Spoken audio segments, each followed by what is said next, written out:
Hey, welcome in. Stinkin Truth Podcast. Mark Schlereth alongside my partner, Mike Evans. Thank you so much for making us a part of your day.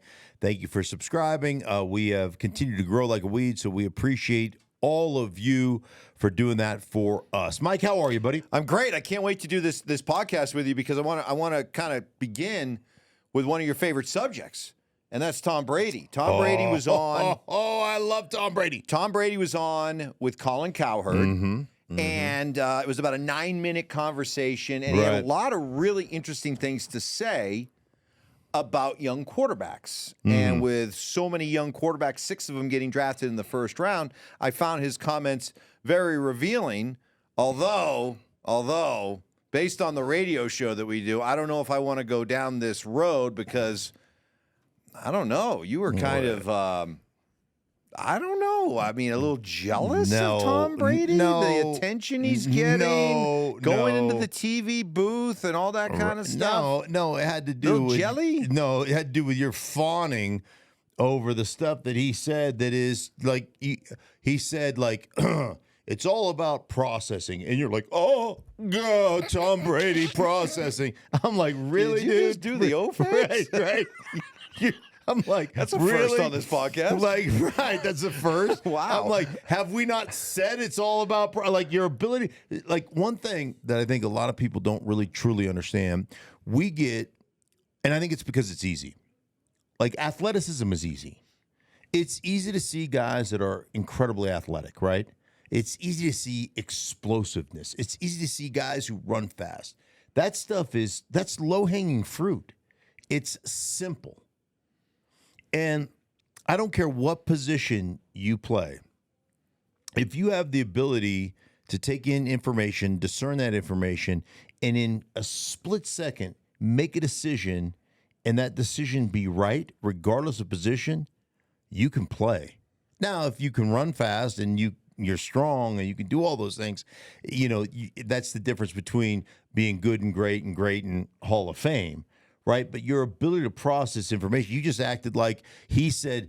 It was like the first time you ever heard, like you are so enamored with Tom Brady. I mean, I love Tom Brady, but you were so enamored. It was like the first time you ever heard, hey, if a young kid can process, that makes it easier to play. You're like, processing, like you'd never heard it before. Well, no, but, like, what the, well, first I've been of all, saying it to you. 8 years we've been together. I've been talking about your ability to process. You hear from Tom Brady, and you got to go change your shorts. I don't understand what happened to you. Somebody's jealous. No. Somebody's jealous. No. Well, because it is obvious, but it's not obvious to a lot of people, including people who evaluate quarterbacks and pick quarterbacks in the draft because there's so much fawning, to your word, there's so much fawning over, how big a guy's arm is or how mobile he is. Right. And I don't think enough is talked about, and it's almost looked upon. It's like remember when the term game manager came along, and it was almost like a derogatory term. I almost feel like if a quarterback is talked about and his biggest strengths are how good he is at processing information and reading defenses, it's almost held like it's a negative. Yeah, well, take like Bo Nix, for example. Yeah. Because we've been talking a lot about Bo Nix here in Denver. He was the 6th quarterback taken in the draft. And it's almost like, well, why was he the 6th quarterback taken? Because he doesn't have all those measurables. Yeah. And if you make the one argument for Bo Nix is that he's really smart and he processes information, you immediately get the backlash. Is like, oh, this guy's like some whiteboard warrior. Ooh, that's something that's going to be really exciting to watch on Sunday. Yeah. I think one of the things that I've said from day one is not only does he process quickly, he gets the ball out on time. I mean, accurately on time, all the most important things. So it's his ability. You cannot get the ball out accurately and on time if you can't process quickly. You will always be late. And if you're late, you're inaccurate. So you can't be accurate without being able to process, and you cannot be on time without being able to process. You can't do any of those things if you don't process well. So those are the most important things, is being able to process to be accurate, right? And then the fit of Sean Payton and that offense, how you fit. Now, what I just said, you can just sit there like calm and you can listen. If Tom Brady said the exact same thing, you'd be in the ICU right now. Like, I mean, you'd be on life support. No, Yes. You're like, he said fit. He said fit. He said fit. But here is, and Tom Brady mentioned the fit. Yeah. He talked about the fit in New England. And you think about that. He had Charlie Weiss when he first started his career as the offensive coordinator, but he talked about the fit with Bill Belichick and the understanding of the game at a more global perspective and how important that was. Because when Bill Belichick sits down and talks to you and you're talking about offense and how you want to attack a defense, Bill Belichick can go, well, here's what we're trying to take away. Here's the weak spot of that defense that we're playing. Here's how we compensate for that weak spot. So this is the adjustment they'll make if you keep hitting this 7 route into cover 2. This is the judgment. They're gonna take that corner instead of curling up at 6 yards playing the flat, or 7 or 8 yards. They're gonna sink him to 12 yards. And so now if we hit that corner route 3 or 4 times, guess what? That flat's going to come open because they're going to make that adjustment. So it's the little thing. Or we're going to, if we keep hitting, an in-cutting route on what looks to be, a certain, we'll trap that incoming route, right? We'll take that corner, we'll make him look like he's running off in like a cover 3, right? And he'll run, he turns back to you, and then all of a sudden he'll flip his hips, and he's right there for when you try to throw the stick route, right? And so we call that a trap cover 2. So you're trying to trap somebody into making that throw. So here's the adjustment. And then you start to learn it on a more global perspective. So, and you've talked about this before, how lucky you were as a young offensive lineman. Sure. The kind of coaching you got, that you were just coached right up from your days in Washington, then in the Denver, the Hall of Fame coaches that you had. How much did that matter? Meaning, if you didn't have Joe Bugle and Alex Gibbs and Jim Hannafin, let's say you just had 3 run-of-the-mill, traveling gypsy nomad offensive linemen coach that move around, how different would your career have been? Again, it goes back to, you and I have talked about this with Tom Brady, talked about the fit. There are plenty of guys that could have been Hall of Fame type of players that went to an organization that didn't have them playing the right position, that didn't have them in the right, in the right scheme or whatever, that, didn't have success and just became guys that, played a few years in the National Football League, or played, had a decent career, but didn't necessarily ascend to where they could have been with the proper coaching. It's funny. I get the opportunity. I'm afforded the opportunity because, honestly, because not only my playing career and what I did from an injury standpoint and still playing at a high level, but my television career. And the amount of people that I connect with over the course of my television career. So I've been afforded the opportunity to consult for a few teams. And one of the things, like, I had asked the team that I was consulting with, like, do you coach, like, not only do you coach the timing of your offense based upon the routes that you run to your offensive line? And they're like, what are you talking about? Like, I go, when I played, I knew the 3-step drop is a 3-step. You call your 3-step drops.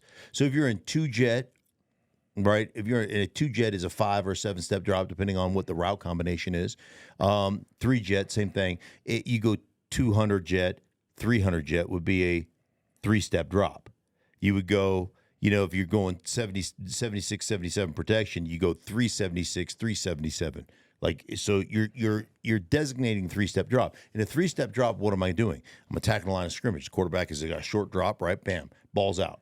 So I'm attacking the line of scrimmage, almost run blocking, or I can run block that route. But do you coach it in 5-step drops? So there's certain 5-step drops that I know timing of those 5-step drops, they might have a hitch in them. It may take a little bit longer. So I can't be as aggressive. But there are 5-step drops that I know the ball is out right now. And so if I know that, if I'm coached to understand that, now all of a sudden I have another tool in my tool belt to help me in protection. So I can take a 5-step drop and turn it into a 3-step drop or a run block and essentially mess with the defensive line. Because if I'm coming at you and I'm run blocking you and all of a sudden we throw the ball, you're going, what the hell, right? I'm taking the passive out of pass protection and I'm bringing that to you. And so it's just another tool in my tool belt. And you don't get that if you're not coached by somebody who really understands what your problems are, what the issues are, and how I'm going to make you, even though your skills may have diminished, the best player that you can be. I was coached in college by a guy by the name of Dan Cazzetto, who was a phenomenal football coach, dear friend of mine. Joe Bugle, Jim Hannafin, and Alex Gibbs, all God rest their souls, they've all passed away, but they were all Hall of Fame offensive line coaches. And so, like, I just ran in the league at the right time, being coached by the right people. Is the reason I had the majority of my success can be pointed right to those guys and the way I was coached. All right, so you know what great coaching looks like. Yeah. Never mind the head coaches you had, Joe Gibbs, Mike Shanahan. So Hall of Famers all over the place. How good is the coaching in the NFL today? Oh, I think there's some that's really good. I think there's a lot that's garbage.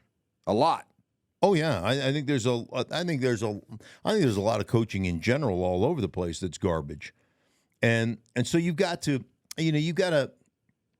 like I said, you have to have players that have the aptitude to be able to accept coaching and to be able to accept a lot of knowledge. Like Tom Brady said coming into the league as a rookie quarterback, right? It was important that he had Drew Bledsoe, a guy taking all the reps that could mentor him, and he could watch and he could really absorb and see, what Drew did and what worked and what didn't work. And he also mentioned Jordan Love coming in with Aaron Rodgers. Aaron Rodgers had the same thing with Brett Favre, and some of it you can learn by, hey, the mistakes they make, right? Don't make that mistake, right? But a lot of it, the mentorship of a guy and how he prepares and how he goes about his business, and all that stuff is incredibly important.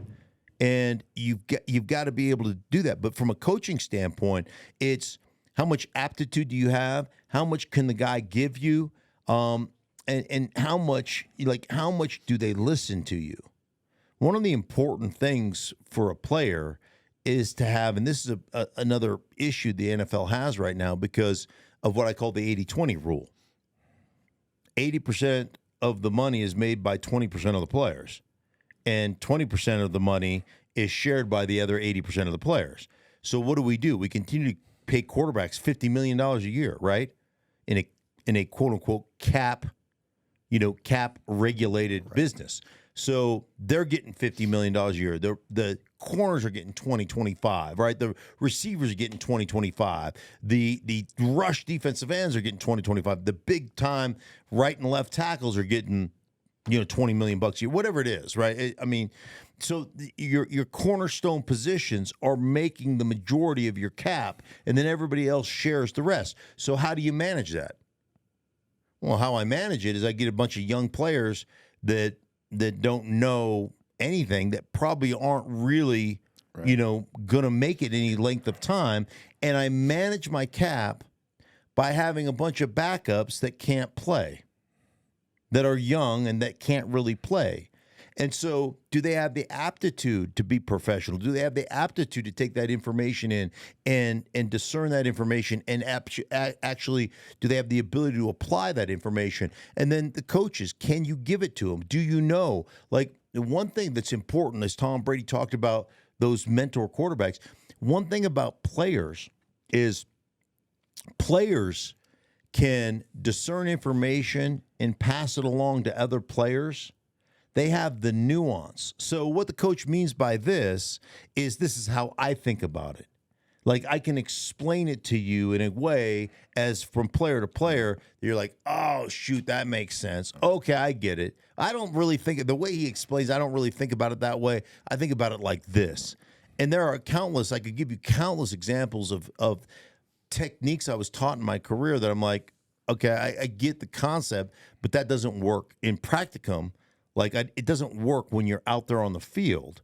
It works on a grease board, but so I'll change my footwork maybe a little bit, or my hand placement, or whatever it is, and have success with it to where the coach is like, all right, he's doing it that way and it works, so I'm just going to leave it alone. Right? You know what I'm saying? I guess I got to come back to, because I'm kind of blown away by your word, garbage, that there's a lot of garbage coaching out there in the NFL. Why? I mean, this is the NFL. This is supposed to be the best of the best. Why is the coaching, a lot of it, quote, garbage? That's did I say that? That's fairly strong, isn't it? Yeah. Yeah. You want to soften it? No, I don't want to soften it because I think it's true. I think there's a lot of coaching that is not very good. And I think a lot of it is because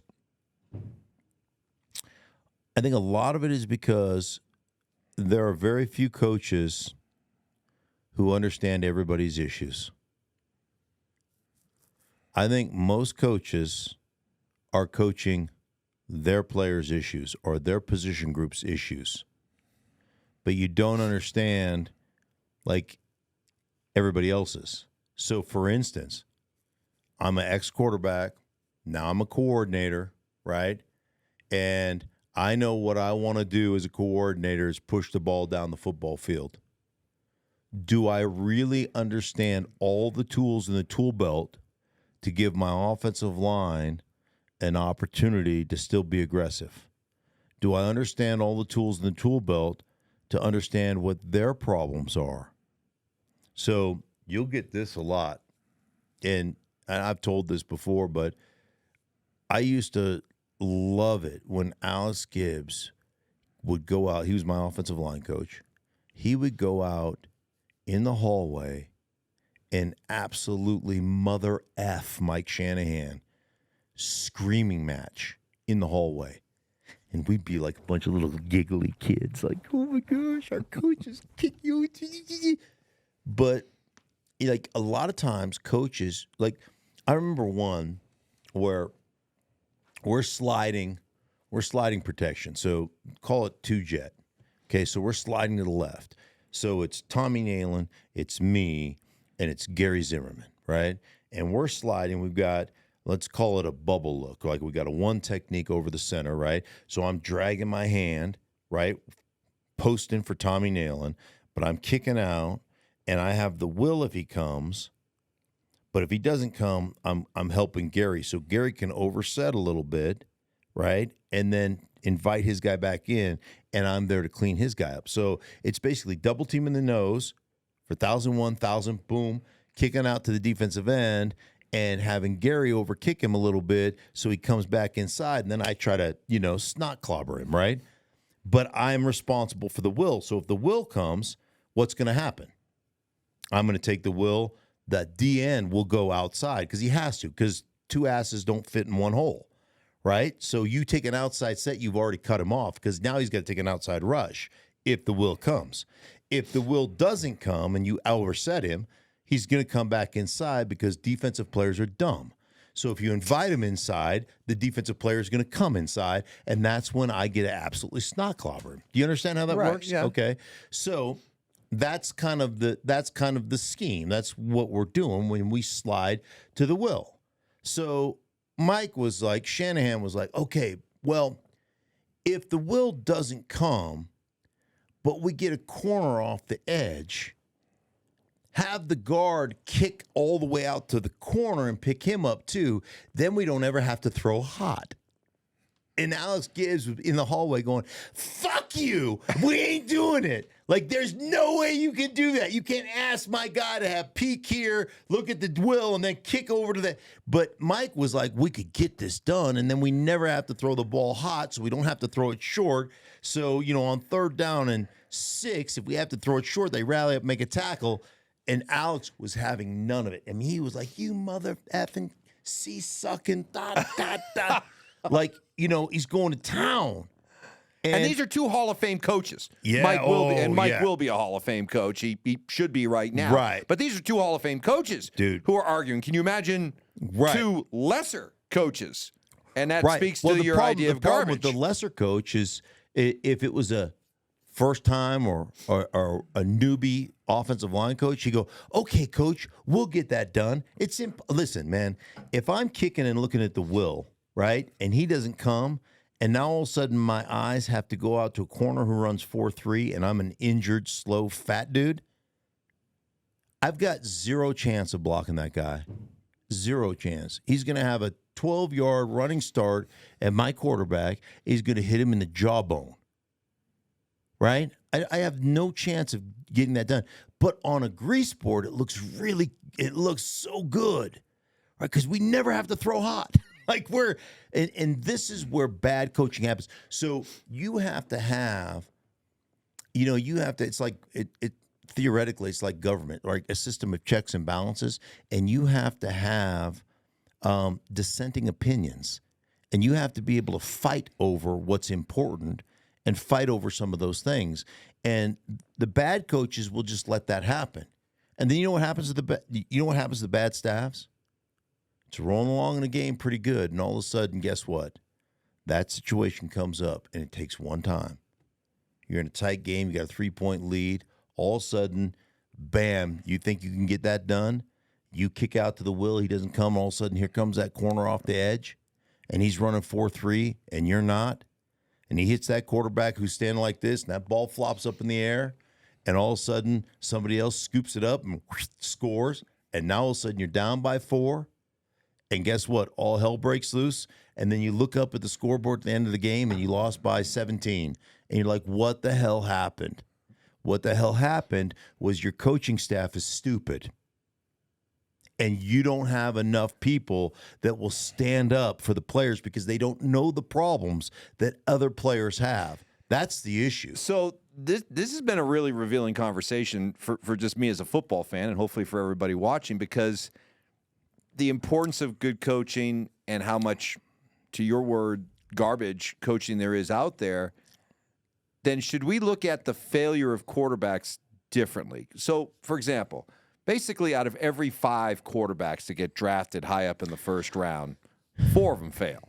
Yeah. Okay? There's basically like a 75 to 80% bust rate with these quarterbacks. Bust meaning they may go on, Jared Goff may go on and play really well for Detroit. Sure, Baker Mayfield, whatever. Right. But don't give me Baker Mayfield figured it out. How's Cleveland feel about it, right? Right. Jared Goff, man, what a great, how does LA feel about it? Exactly. Right? So I don't think I'm overreaching in saying that basically these quarterbacks bust 70 to 80% of the time. Yeah. All right, let's just accept that number.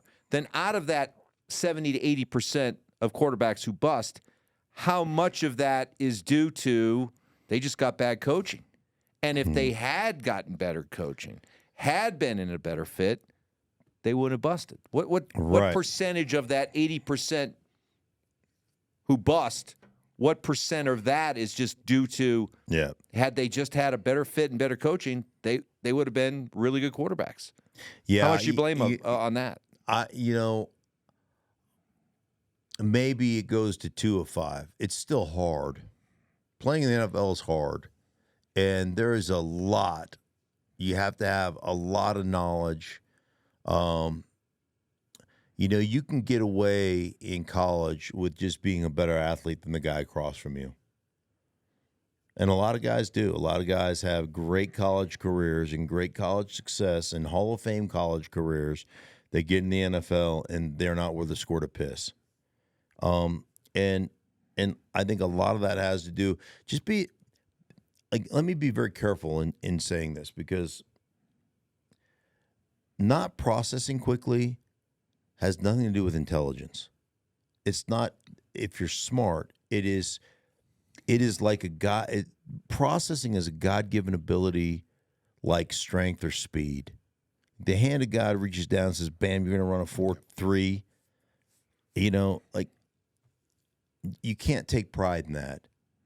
You can work hard and you can go from a 4.40 to a 4.38 through hard work and everything else and understanding. But the hand of God blessed you with the ability. You don't go from a 5.2 to a 4.3 because you worked hard, right? That doesn't happen. So that's a hand of God. We've all been given different gifts, and that's a hand of God thing. And processing is very much that way. You know, you and I are in the radio business, and it's always interesting to me because you and I are very much we have kind of the same process of the way we think. And sometimes the producer will come up and say, hey, man, this guy wrote this incredible article. Let's get this writer on. And you are always saying, whoa, have you heard him on the radio? Have you heard him talk? And sometimes the guys that are great on the page, the best writers you have ever seen or ever read, they're awesome in print. They get on the radio and they are they are the worst. Dreadful. Cannot string a sentence together. It is unbelievable how many times that happens. And so your ability to process, it doesn't mean the writer's not intelligent. The writer's incredibly intelligent. They just don't articulate well. That's how I have, like, your ability to articulate the play, you know, your ability to go out there and do it in live time. So it is important, and not everybody does it, and it's not painfully obvious. So when Tom Brady talks about it, here you go. We come full circle. Oh, I mean, I'll listen to you when you say it, but come on, it's Tom freaking Brady. It's Peyton Manning the week before, right? Because you're I understand. You just spent 25 eloquent minutes. Eloquent. Right. I just said you, Mark Schlereth, were eloquent, which is the best compliment I've ever given you. Right. You've fallen victim. You've made a case of it, but let's face it. If Tom Brady or Peyton Manning come out and talk about it, it resonates a little bit more. That's all I'm saying. Yeah. Because what you're saying isn't obvious. You've talked about for the last 20 minutes how not every quarterback has it. Sure. So when a guy like Brady comes out and says, this is what I think is most important. You know, I'll give you a for instance. And again, I don't know. Plus he's handsome. Yeah. I don't know. Gosh, is he handsome? I don't know what the percentage would be if you all went into good situations. But think about Jake Plummer, you know, is a beloved here at Denver Bronco, and guys love playing with Jake Plummer. But think of his Arizona career, and like he's one of the winningest quarterbacks in Denver Bronco history after Elway and Manning. He's the third winningest quarter. And what was he in Arizona? I mean, he was an athlete playing quarterback.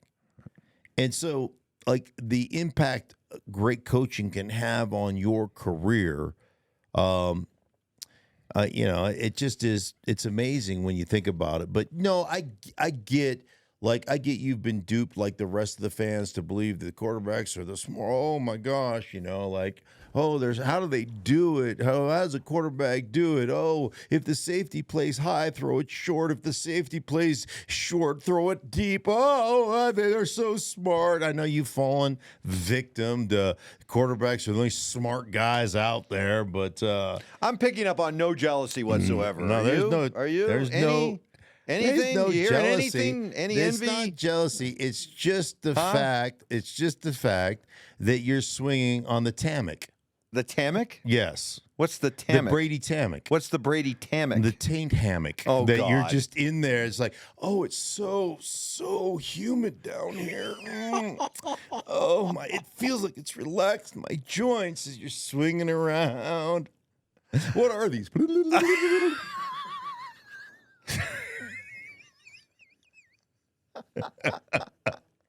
Folks, Folks, you're getting a glimpse into our radio show every day, which is All right. awesome. One last thing from Yes. Brady. He did say this. Okay. He was emphatic in saying, hey, listen, what Kansas City's done the last 2 years is amazing.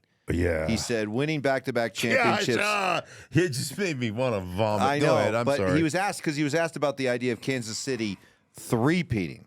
He's like, man, he goes, maybe they could, but man, I mean, it's hard enough to repeat. It's hard enough to win one. Right. Never mind two.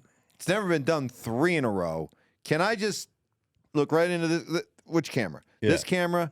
Look, Chief fan, Chief Kingdom, you're awesome. Mahomes, you're awesome. You are not going to win a 3rd straight Super Bowl. It's not going to happen. It's From your never mouth to happened. God's You think ears. in today's NFL, with everything that's in play to try to drive top teams down, there's no way they win 3 in a row. So the question then is, who comes out of the AFC? Because it's not going to be Kansas City. It's just not. They're good. They're not that good. Okay? They're not Yeah. going to win 3 in a row. So who's going to come out of the AFC? I hope they don't win three in a row. Boy, this could come back to really haunt me, but Yeah, I don't think it will. It could. I'm okay. Brady is right. It's hard enough to win 1 in a row, let alone 2 in a row, and that's why there's only 6, 7 teams that have won 2. 2, right? Right. 3 in a row, obviously unprecedented. Obviously, So it's not going to happen. let's hope not. If you like, it's either somebody in the NFC when they get to the Super Bowl Right. beats them, Right. or they don't get there. And Let's say they don't get there. okay, it'd either be Cincinnati. Okay. I'm with you. We haven't seen Lamar have great success in Baltimore, but they're a big physical football team that can and it could beat Kansas City. And then the one that I think you're discounting because they've lost some people is Buffalo. And Lost a lot. I think if you look at Buffalo's playoff losses to Kansas City, it's more a scarlet letter on that coaching staff than it is on the players. I think the coaching staff has panicked from not mortar kicking and making Kansas City return it to be able to save that time on the clock, all that, to even last year dominating in that game, and then Kansas City starts making a little bit of a run like they always do in the second half and completely panicking and going, here, Josh Allen, go win the game for us, right? Like, I thought they were running the ball. They were dominating the line of scrimmage. They were doing things that had they continued that, not only would they have eaten clock doing that, but they would have continued to put the pressure on Kansas City. And instead, I thought the coaching staff panicked. And so I still think Buffalo is a team that has the makeup to maybe represent the AFC in the Super Bowl. Cleveland, because they seem to have all the pieces there. They did a lot last year with like 9 different quarterbacks. Yeah, right. 5 quarterbacks or something starting. But if they're going to be special, Deshaun Watson has to get it back. He has to recapture what's been lost. Yeah. Do you see that happening? No. Because that's a good team. Yeah. That's a really good team. I just don't. He's not the same guy. Can't get it back? I mean, he could. Theoretically, he could. But he hasn't. And odds that he does? Goes back. Odds that Deshaun Watson goes back to being the quarterback we watched in Houston when he was arguably a top 5, right, top 3 quarterback in the league. All Odds right. that If happens. you said, hey, here, 50-50, do you go 50? Do you go over or like I would go under. I'd go Really? like 30%. 30%. Wow. Well, he hasn't gotten it back in several years. Not only that, man, not only did he have all the legal issues, but he had injury issues too. He's had the shoulder. He's had, multiple injuries. So yeah, I'm gonna say I'll be more shocked if he plays exceptionally well. That would be more shocking to me than him playing poorly. Okay. What's again the face I make when I hear Tom Brady? Brady. I'm not It was alone. disgusting. I'm not alone, am I? It was. You know who you are. It was. It was. I've made that face many times.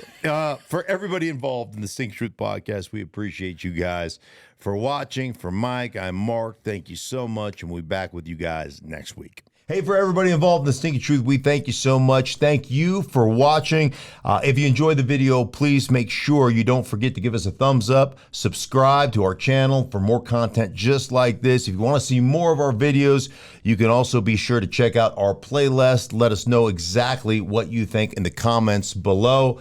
We appreciate you guys so much for being a part of that. Don't forget to follow us on social media to stay up to date on our latest updates. Links are in the description. Thanks again for watching, and we'll see you in the next video.